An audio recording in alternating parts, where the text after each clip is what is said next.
Cuando pensamos en el ejército romano, imaginamos filas de legionarios avanzando de frente, protegidos por escudos, acompañados por estandartes y anunciados por el sonido de las trompetas. Sin embargo, muchas victorias romanas comenzaron antes de que el enemigo pudiera ver una sola formación.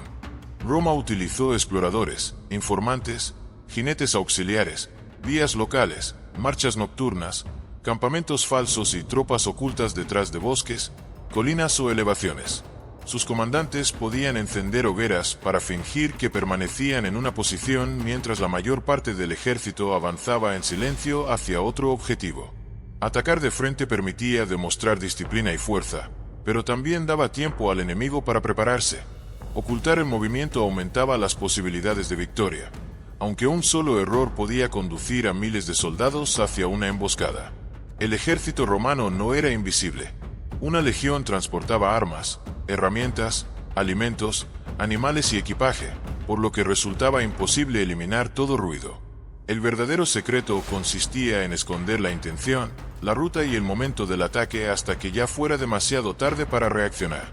Para conseguirlo, los soldados eran entrenados para marchar durante largas jornadas, construir campamentos, obedecer señales, conservar la formación en la oscuridad y continuar avanzando a pesar del hambre, la lluvia o el miedo. Cada integrante cumplía una función dentro de una jerarquía que permitía movilizar a miles de hombres como si formaran un solo cuerpo. La disciplina podía convertir una marcha nocturna en un golpe devastador, pero también podía generar una confianza peligrosa. Roma descubrió en Teutoburgo que sus enemigos podían estudiar sus métodos y utilizarlos contra ella. ¿Cómo entrenaban a los legionarios para actuar en silencio? ¿Qué funciones cumplían los exploradores y los especuladores? ¿Cómo ocultaban reservas, difundían información falsa y aprovechaban la niebla, la oscuridad o el terreno? ¿Qué comían los soldados durante aquellas marchas? ¿Y cuáles fueron las operaciones reales en las que Roma consiguió atacar cuando sus adversarios todavía creían estar a salvo? El mayor misterio no es cómo aparecían las legiones sin ser vistas, sino cómo conseguían introducir suficiente incertidumbre en la mente del enemigo para comenzar a vencerlo antes del primer choque de armas. Antes de comenzar, ¿por qué no te suscribes y te unes a nuestra comunidad apasionada por la historia y la cultura? Aquí descubrirás relatos fascinantes, misterios ancestrales y curiosidades que han dado forma al mundo. Mientras lo haces, activa la campana de notificaciones para no perderte ninguna de nuestras increíbles historias.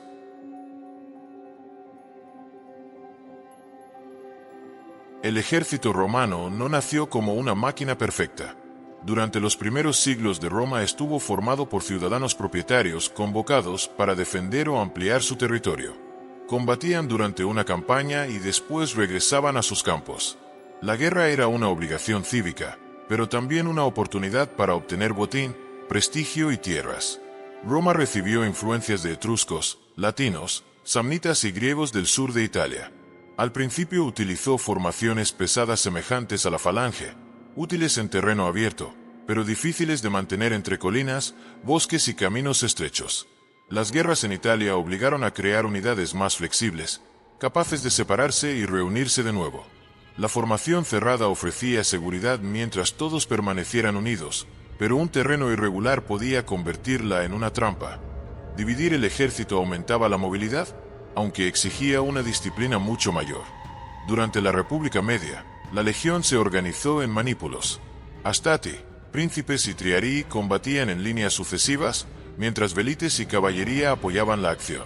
Esta estructura permitía relevar unidades cansadas, cubrir espacios y ocultar reservas detrás de la primera línea. Con el tiempo, la cohorte se convirtió en una unidad táctica fundamental. Una legión imperial se dividía en cohortes y centurias, dirigidas por oficiales que transmitían órdenes con rapidez.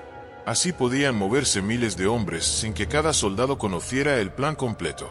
En la parte superior estaba el comandante. Los tribunos cumplían funciones administrativas y militares. Los centuriones dirigían centurias y mantenían la disciplina. El optio ayudaba al centurión, el signifer llevaba el estandarte y el aquilifer protegía el águila de la legión, cuya pérdida era una deshonra terrible. Los soldados hacían mucho más que combatir. Marchaban, excavaban, cocinaban, levantaban empalizadas, reparaban caminos y cargaban herramientas. Algunos actuaban como ingenieros, médicos, artesanos, músicos, jinetes, arqueros o exploradores. La fuerza romana dependía de que cada función encajara dentro del conjunto. Un ejército podía reunir a miles de hombres valientes, pero si nadie sabía quién debía abrir el camino, atender a los heridos o transmitir una orden, el valor individual se convertía rápidamente en desorden. El entrenamiento buscaba reducir esa posibilidad. Los reclutas practicaban marchas largas con equipo, lanzamiento de pila, uso de espada, manejo del escudo, natación, excavación y construcción. Vegecio, que escribió siglos después, afirmó que se entrenaba con armas de práctica más pesadas que las reales. Aunque su obra mezcla periodos, refleja la importancia del esfuerzo repetido. La espada corta exigía acercarse al adversario y mantener la formación. El pilum podía quedar inutilizado después de golpear un escudo, dificultando que el enemigo lo devolviera. El scutum protegía el cuerpo y permitía empujar. Ninguna arma funcionaba sola. Su eficacia dependía del ritmo colectivo. El entrenamiento psicológico era igual de importante. El soldado debía obedecer bajo lluvia, hambre, cansancio y miedo. Los castigos podían incluir pérdida de paga, azotes, degradación, en casos extremos, decimación. Esta última no fue cotidiana, pero su recuerdo reforzaba la obediencia. La disciplina protegía al soldado porque podía confiar en que el hombre a su lado mantendría la línea, pero esa misma disciplina podía obligarlo a avanzar hacia un peligro que comprendía mejor que sus superiores. Los campamentos formaban parte del entrenamiento. Al terminar una marcha, los legionarios excavaban un foso, levantaban una empalizada y organizaban calles, tiendas y puestos de guardia. La alimentación sostenía el sistema. Consumían trigo u otros cereales convertidos en pan, gachas o mezclas tostadas. También recibían legumbres, aceite, vino diluido, queso, carne y productos obtenidos localmente. Cada grupo podía moler su grano y cocinar, aunque los animales y carros seguían siendo necesarios para transportar cargas pesadas. Avanzar con abundantes suministros ofrecía seguridad, pero hacía al ejército más lento y visible. Reducir el equipaje permitía sorprender, aunque una demora podía dejar a los hombres sin comida ni refugio. La capacidad de marchar era una de las mayores ventajas romanas. Un comandante podía ordenar una marcha forzada, cruzar un río, ocupar una elevación o llegar ante una ciudad antes de que el enemigo reuniera refuerzos. Sin embargo, la velocidad tenía un costo. Tropas exhaustas podían perder cohesión, y una ruta equivocada podía convertir la sorpresa en desastre. Para moverse sin revelar sus intenciones, el ejército necesitaba obediencia, silencio relativo y órdenes simples. No era posible eliminar el sonido de armaduras, escudos, herramientas y animales. El objetivo era impedir que el enemigo escuchara con suficiente anticipación. La noche, la distancia, el viento y el terreno podían cubrir parte del ruido. Los oficiales podían ocultar el destino hasta el último momento. A veces solo los mandos superiores conocían la ruta completa. Esto reducía filtraciones, pero aumentaba la dependencia de guías y mensajeros. Una orden perdida podía separar unidades en la oscuridad. El secreto protegía la operación frente a espías, pero también impedía que muchos soldados comprendieran hacia dónde marchaban y qué ocurriría si algo fallaba. La psicología del ejército romano combinaba orgullo, miedo y sentido de pertenencia. Los estandartes, premios y juramentos reforzaban la identidad.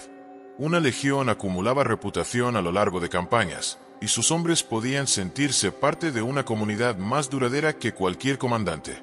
Los enemigos percibían a las legiones como fuerzas capaces de aparecer, construir un campamento y transformar el terreno en pocas horas. Esa eficiencia generaba respeto y resentimiento.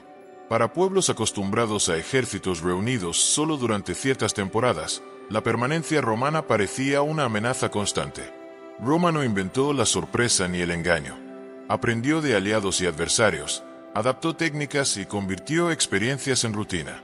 Su verdadera innovación fue integrar inteligencia, ingeniería, jerarquía, logística y disciplina dentro de un mismo sistema.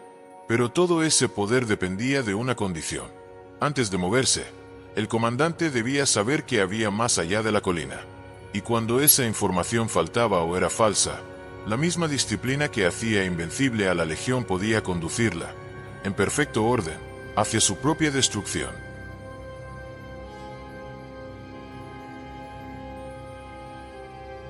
Los romanos comprendieron que ninguna formación, por disciplinada que fuera, podía compensar una marcha realizada a ciegas. Antes de mover una legión, el comandante necesitaba conocer caminos, enemigos, fuentes de agua, puentes y comunidades cercanas. Por eso, alrededor del ejército funcionaba una red de observadores, mensajeros, guías e informantes. Los exploradores eran soldados enviados por delante o hacia los flancos para reconocer el terreno. Podían avanzar a caballo o a pie, observar desde elevaciones, examinar huellas y calcular la distancia de una columna enemiga. También buscaban pasos seguros, pantanos, bosques y lugares para acampar. Enviar exploradores reducía la posibilidad de una sorpresa, pero también revelaba que Roma estaba cerca. Mantenerlos demasiado lejos aumentaba la información disponible, aunque podía dejarlos aislados y fáciles de capturar. Una nube de polvo podía indicar tropas, ganado o carros. El humo podía revelar un campamento, pero también ser una señal falsa. Restos de comida, huellas o animales inquietos ofrecían pistas.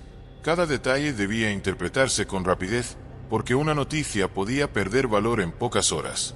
Los especuladores cumplieron funciones variadas. Aparecen como mensajeros, escoltas, agentes de información y ejecutores de órdenes delicadas. No eran una agencia moderna, pero llevaban mensajes reservados y vigilaban sospechosos. La caballería auxiliar era esencial para reconocer grandes distancias. Jinetes de pueblos con fuertes tradiciones ecuestres cubrían caminos, perseguían exploradores enemigos y regresaban antes que la infantería. Su conocimiento local complementaba la disciplina legionaria. Roma podía imponer sus métodos a todos sus soldados, pero aprendió que para comprender montañas, bosques o estepas necesitaba las habilidades de los mismos pueblos a quienes pretendía dominar. Los guías locales eran útiles y peligrosos. Conocían atajos, fuentes y senderos invisibles para un extranjero. Sin embargo, podían mentir o desviar una columna. Los comandantes prudentes comparaban versiones. Prisioneros, desertores y comerciantes proporcionaban información. Un desertor podía conocer la moral, los suministros o los planes enemigos, pero también podía ser enviado para engañar. Los comerciantes escuchaban rumores, aunque sus noticias podían incluir exageraciones. Confiar en un informante podía revelar una oportunidad decisiva, pero una sola mentira podía conducir a miles de hombres hacia una ruta sin salida. Durante la campaña de Julio César contra los helvecios, Publio Concidio, un veterano, informó que el enemigo había ocupado una elevación. César suspendió el ataque. Después descubrió que las tropas observadas eran romanas. El episodio demuestra que incluso un veterano podía equivocarse por distancia, miedo o mala visibilidad. La inteligencia romana no eliminaba la incertidumbre, intentaba reducirla. Los comandantes comparaban testimonios y nuevas patrullas. Si un ejército reducía hogueras, retiraba animales o desmontaba tiendas, podía estar preparándose para marchar. Los mensajeros mantenían unidas a fuerzas separadas. Llevaban órdenes entre columnas, fuertes y campamentos.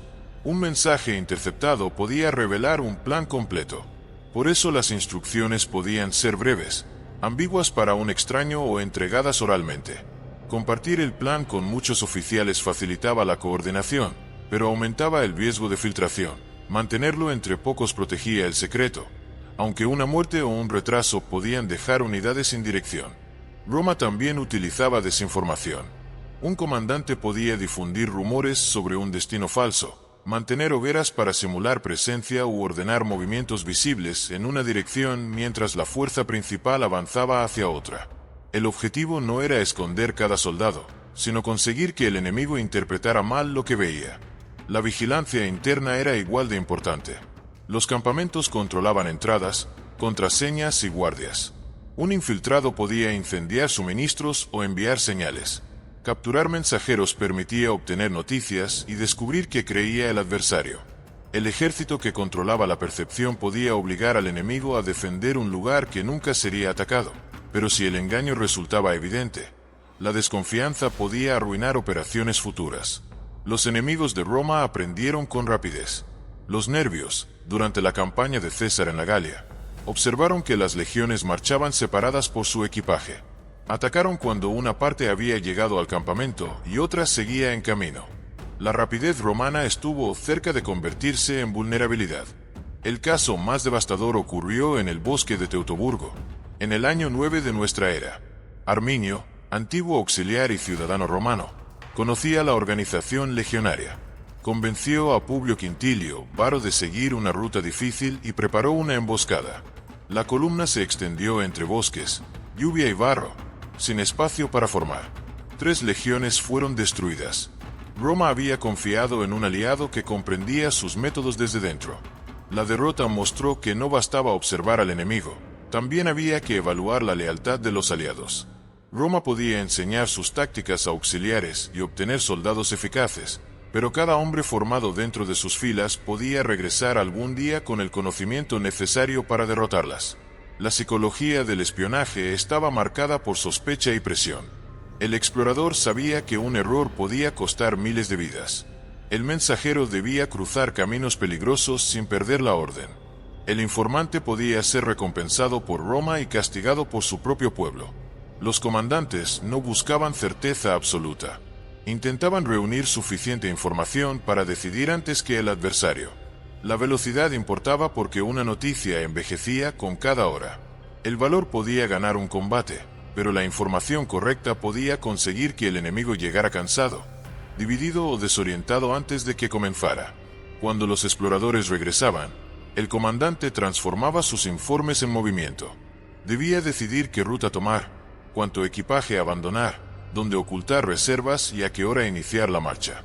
Ahí comenzaba el verdadero desafío: trasladar miles de hombres durante la oscuridad sin que el enemigo comprendiera hacia dónde se dirigían.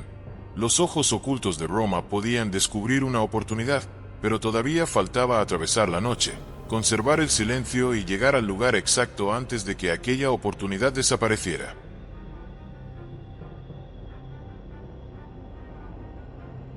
La información obtenida por exploradores e informantes solo era útil si el ejército podía convertirla en movimiento antes de que el enemigo cambiara de posición. Los comandantes recurrieron a marchas forzadas, desplazamientos nocturnos y rutas secundarias para ocultar la dirección real del ataque.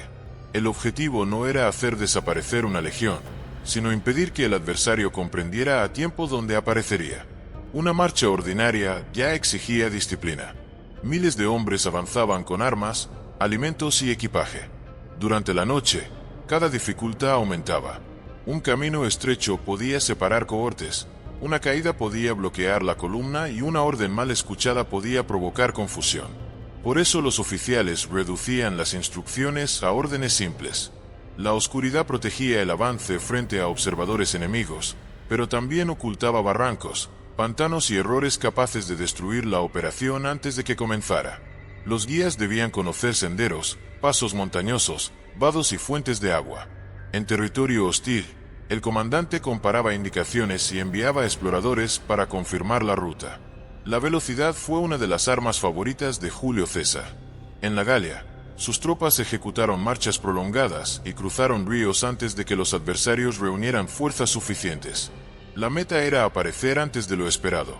Marchar rápido podía convertir una fuerza inferior en una amenaza dominante, pero si los soldados llegaban exhaustos y encontraban resistencia, la sorpresa podía volverse contra ellos. Para aumentar la velocidad, el comandante podía dejar equipaje en un campamento protegido, adelantar tropas ligeras o dividir la columna. Estas decisiones reducían peso, pero exponían suministros y separaban unidades. Había que calcular cuánto podía avanzar un soldado sin perder capacidad de combate. La alimentación condicionaba a cada movimiento. El trigo, las legumbres, el queso, el aceite y el vino diluido debían transportarse. Durante marchas rápidas llevaban raciones y cocinaban al detenerse. Si el plan se prolongaba, la falta de agua era más peligrosa que el hambre. El camino más oculto podía ofrecer la mejor sorpresa, pero también podía ser el peor para abastecer a miles de hombres. El terreno era utilizado para esconder reservas. Colinas, bosques y barrancos permitían mantener tropas fuera del campo de visión. Una fuerza visible atraía la atención del adversario, mientras otra esperaba. Cuando el enemigo avanzaba, la reserva atacaba un flanco o la retaguardia. A veces bastaba con colocar una cohorte detrás de una elevación y hacerla aparecer cuando la primera línea mostraba cansancio. La llegada repentina de soldados podía quebrar la moral. El adversario podía resistir mientras creyera conocer la fuerza que tenía delante, pero la aparición de tropas ocultas introducía una pregunta devastadora. ¿Cuántos hombres más seguían fuera de su vista? Los romanos también utilizaban campamentos falsos. Podían dejar tiendas o un pequeño destacamento manteniendo hogueras mientras la mayor parte del ejército marchaba hacia otro objetivo. Desde lejos, las luces sugerían que la fuerza seguía descansando. Cuando el enemigo descubría el engaño, la columna romana podía haber avanzado mucho. Otra técnica consistía en simular preparativos en una dirección. Se movían unidades o patrullas visibles hacia un punto mientras el ataque real se organizaba en otro. El engaño debía parecer creíble. Hacer creer al enemigo que el ataque llegaría desde el este podía obligarlo a debilitar el oeste, pero si comprendía la maniobra, las fuerzas romanas podían quedar divididas. El clima podía ayudar. La lluvia cubría sonidos, la niebla ocultaba columnas y el viento alejaba el ruido. Sin embargo, esas condiciones dificultaban las señales y convertían caminos en barro. Roma intentaba soportarlo mejor que su adversario. Una legión no avanzaba en silencio absoluto. Escudos, armaduras, herramientas, carros y animales producían ruido. El objetivo era reducirlo y aprovechar el viento o el terreno. Las trompetas y cuernos se reservaban hasta el ataque.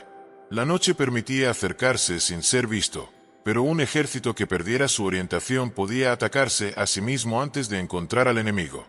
Las tropas auxiliares ampliaban las opciones. Jinetes númidas, arqueros sirios, honderos baleares y combatientes de regiones montañosas aportaban habilidades diferentes. La infantería era el núcleo, pero el reconocimiento dependía con frecuencia de aliados. Roma aprendía de los pueblos que enfrentaba. Adoptó armas, tácticas y formas de movimiento cuando demostraban utilidad. Su ventaja fue integrarlos en una jerarquía capaz de repetirlos a gran escala.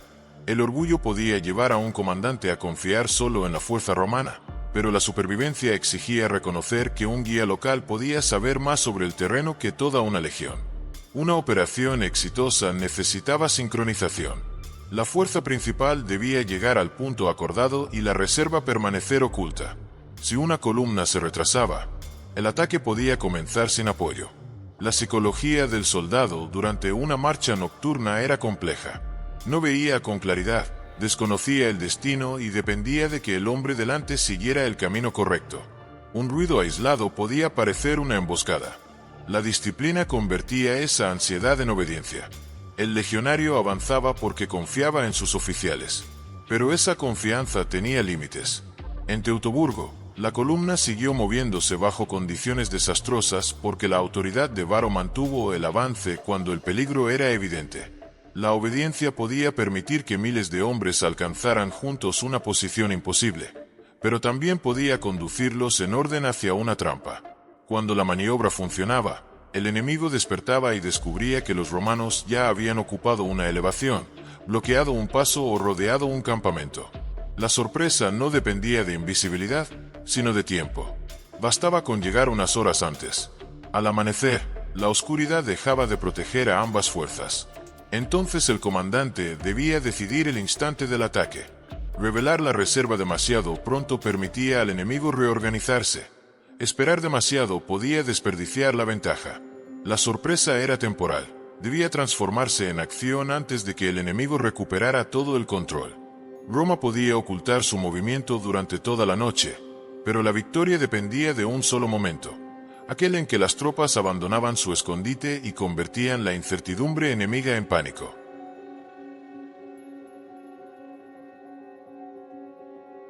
La sorpresa romana era más eficaz cuando información, marcha y terreno se combinaban. El enemigo no debía comprender el peligro hasta tener comprometidas sus rutas, flancos o campamento. Roma no inventó la emboscada, pero la integró con disciplina, ingeniería y coordinación. Un ejemplo ocurrió en el año 102 antes de nuestra era, durante la batalla de Aquae Sestiae, en el sur de la Galia.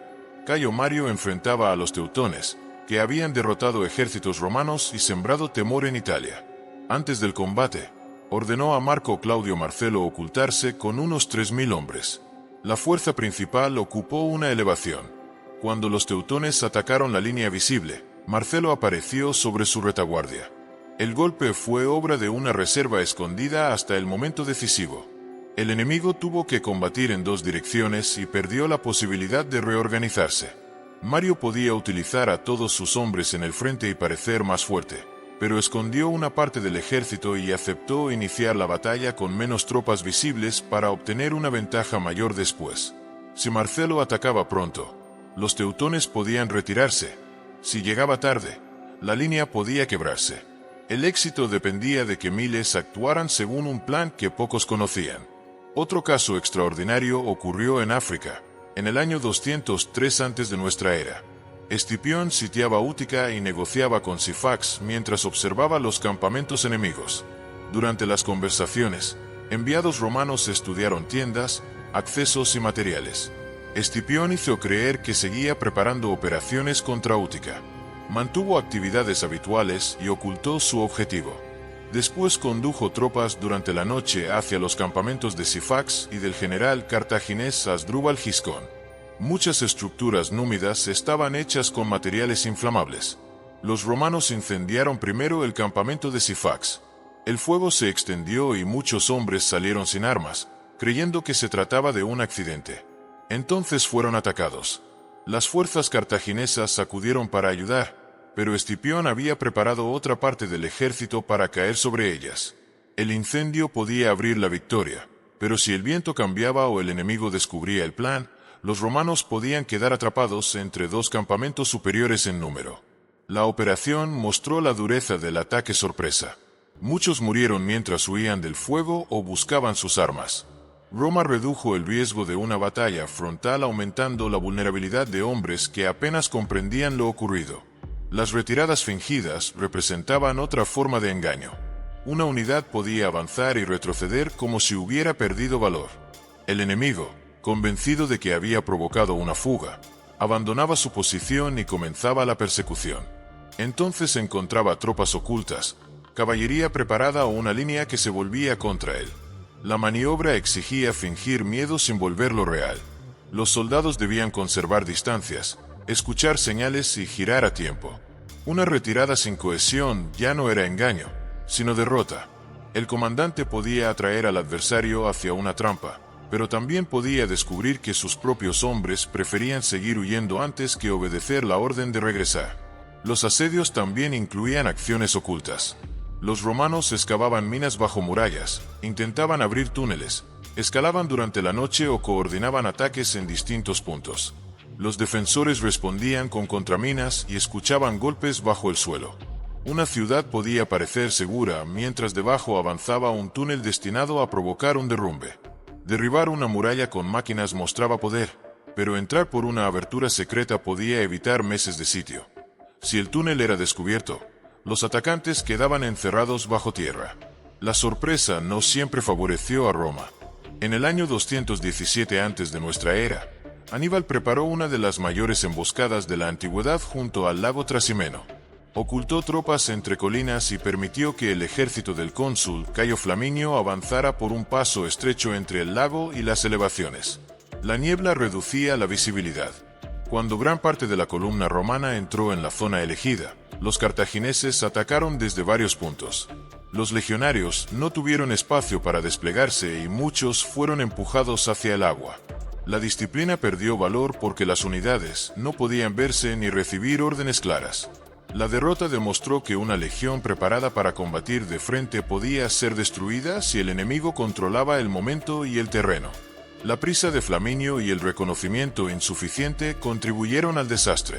Roma podía enseñar a sus comandantes a buscar emboscadas, pero ninguna doctrina garantizaba que un general impaciente escuchara las señales de peligro.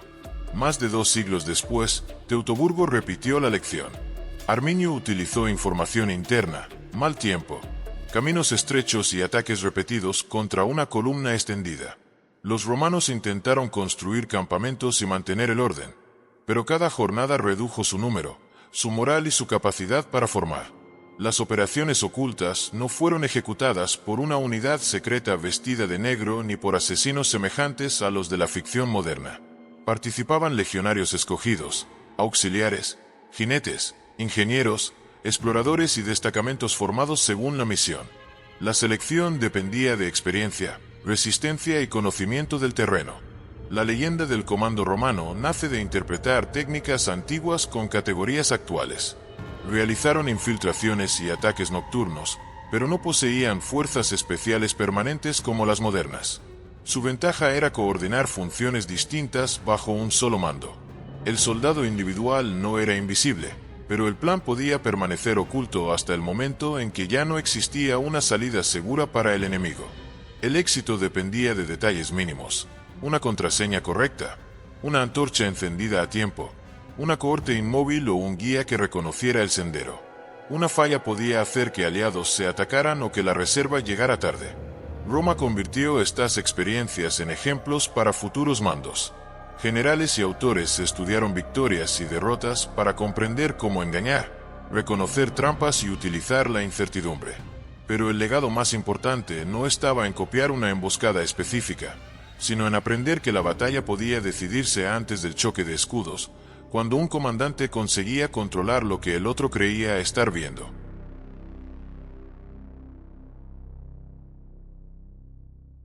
El legado de las técnicas romanas de ocultamiento no fue la creación de soldados invisibles, sino una manera de pensar la guerra. Los comandantes comprendieron que la victoria podía decidirse antes del combate, cuando uno de los bandos controlaba la información, el terreno y el momento. La sorpresa solo funcionaba si descansaba sobre disciplina, logística y una jerarquía capaz de transformar una orden en movimiento coordinado. Sexto Julio Frontino, militar y administrador del siglo I de nuestra era, reunió numerosos ejemplos en su obra Estratagemas. Describió marchas secretas, campamentos simulados, retiradas fingidas, infiltraciones, emboscadas y señales falsas. No elaboró un reglamento aplicable a todas las épocas, sino una colección de casos destinada a enseñar que un general debía pensar con flexibilidad. Copiar una maniobra famosa podía parecer suficiente, pero el verdadero talento consistía en comprender por qué había funcionado y reconocer cuando repetirla conduciría al desastre. Vegecio, autor de la Antigüedad tardía, insistió en la selección de reclutas, el entrenamiento, la fortificación y la elección del terreno. Su obra mezcla prácticas de distintos siglos, pero conserva una idea atribuida con frecuencia a la tradición romana: quien desea la paz debe prepararse para la guerra. La frase resume una psicología basada en prevenir el peligro mediante preparación constante. Roma podía admirar el valor individual, pero sabía que el coraje sin alimento, información ni órdenes claras terminaba convertido en sacrificio inútil. El comandante diseñaba el plan. Legados, tribunos y centuriones lo dividían en instrucciones. Abschens, portaestandartes, músicos y mensajeros ayudaban a conservar el orden. El legionario no necesitaba conocer la operación completa, pero debía cumplir su parte en el instante indicado. Esa estructura permitía mover fuerzas enormes, aunque también multiplicaba las consecuencias de una decisión equivocada en la cima. La obediencia podía convertir una idea brillante en victoria, pero podía conducir a miles de hombres hacia una trampa si nadie se atrevía a cuestionar al mando. La alimentación seguía siendo decisiva.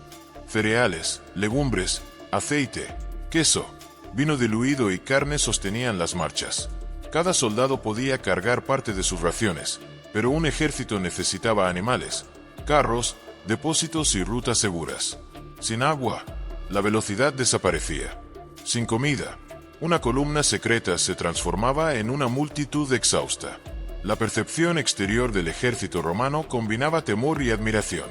Sus enemigos veían hombres capaces de recorrer largas distancias, levantar defensas al terminar la jornada y reanudar la marcha al amanecer. Donde una ruta parecía imposible, los ingenieros construían un puente o despejaban un paso. Esa reputación podía desmoralizar antes del combate, pero también enseñaba a los adversarios qué costumbres debían explotar. Aníbal, Arminio y otros comandantes demostraron que la rutina romana podía convertirse en debilidad. Estudiaron el orden de marcha, la confianza en los aliados y la necesidad de desplegarse en terreno abierto. En el lago Trasimeno y en Teutoburgo, las legiones fueron conducidas hacia lugares donde su organización resultó difícil de utilizar. Roma podía convertir la rutina en seguridad, pero toda rutina observada durante suficiente tiempo terminaba ofreciendo pistas a quien preparaba una emboscada. El plan podía parecer perfecto sobre el mismo mapa, pero la noche convertía cada piedra, cada sonido y cada demora en una amenaza. Durante el Imperio Tardío, el ejército cambió. Las unidades fueron más diversas, la caballería ganó importancia y las fronteras exigieron respuestas rápidas. Tropas móviles, guarniciones, federados y soldados de distintos orígenes compartieron funciones. El reconocimiento, la sorpresa y el engaño continuaron, aunque adaptados a nuevas amenazas y a un estado con recursos desiguales. El Imperio Romano de Occidente no cayó porque olvidara las marchas nocturnas. Las guerras civiles, la crisis fiscal, la pérdida de provincias, las luchas sucesorias y la fragmentación del mando debilitaron la estructura. Una emboscada podía ganar una campaña, pero no reconstruir una administración incapaz de pagar, reclutar y abastecer a sus fuerzas. Una legión podía cerrar un paso y sorprender a un enemigo, pero ninguna estratagema podía salvar por sí sola un estado que combatía contra sus propias divisiones. En Oriente, el Imperio Romano continuó durante siglos. Los manuales bizantinos conservaron principios de inteligencia, reservas, engaño y selección del terreno. También incorporaron experiencias persas, esteparias y mediterráneas. La tradición sobrevivió porque se transformó, no porque repitiera exactamente las tácticas de César o Escipión. Durante la Edad Media y la Edad Moderna, Frontino y Vegecio fueron copiados y estudiados. Gobernantes y capitanes encontraron en ellos lecciones sobre prudencia, logística y engaño. No existió una línea directa desde los especuladores hasta las fuerzas especiales modernas, pero varios principios siguieron siendo reconocibles: conocer al enemigo, proteger las órdenes, controlar rutas, ocultar reservas y atacar donde la defensa es más débil. Convertir a Roma en inventora de toda estrategia borraría a los adversarios de quienes aprendió y a las culturas que llegaron a soluciones parecidas de forma independiente. El ejército occidental desapareció, pero su imagen sobrevivió como símbolo de orden. Esa admiración puede ocultar saqueos, esclavitud, ejecuciones y campañas destructivas.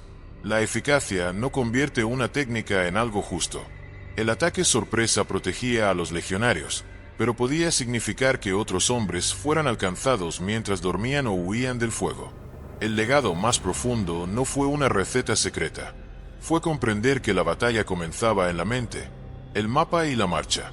Quien sabía más, ocultaba mejor y llegaba primero obligaba al adversario a combatir dentro de una realidad diseñada por otro.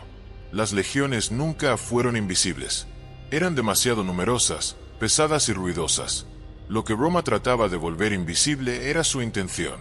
Cuando el enemigo veía a los estandartes, podía descubrir que la retirada estaba cortada, el paso bloqueado y la altura decisiva ocupada.